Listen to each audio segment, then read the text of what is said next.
Akola police की बड़ी कार्रवाई। अकोला पुलिस ने शहर के खड़की इलाके में एक जबरदस्त रेड की। खदान पुलिस स्टेशन की टीम को गुप्त जानकारी के आधार पर जिस जगह से उन्हें हिरासत में लिया गया, वहां 3 महिलाएं और एक कस्टमर मिले।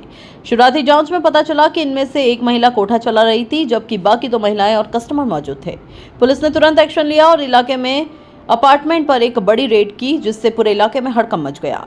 इस कार्रवाई में पुलिस उप अधीक्षक ईशानी, एसडीपीओ सुदर्शन पाटिल, थानेदार मनोज केदारे और उनकी पूरी टीम मुख्य रूप से शामिल थी।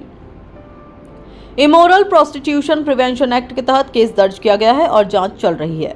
पुलिस की इस कार्रवाई से न सिर्फ खड़की इलाके में बल्कि पूरे अकोला शहर में बहस छिड़ गई है।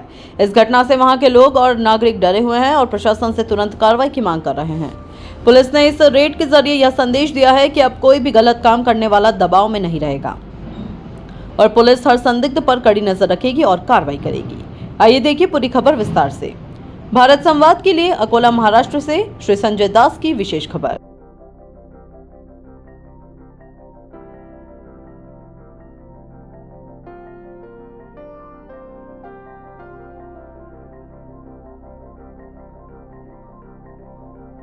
पोलिस खदान हद्दीमध्ये आम्हाला माहिती मिळाली की एका ठिकाणी अवैध व्यवसाय सुरू आहे।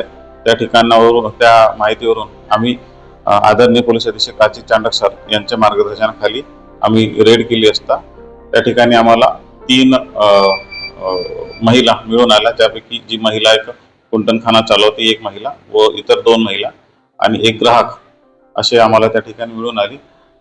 आम्ही रेडमध्ये परीक्षाधीन सहाय्यक पोलीस उपअधीक्षक आदरणीय ईशानी मॅडम, उपविभागीय पोलीस अधिकारी आदरणीय सुदर्शन पाटील सर व स्टाफ सह आम्ही त्या ठिकाणी रेड केली असून आमचा पुढील कारवाई सुरू आहे।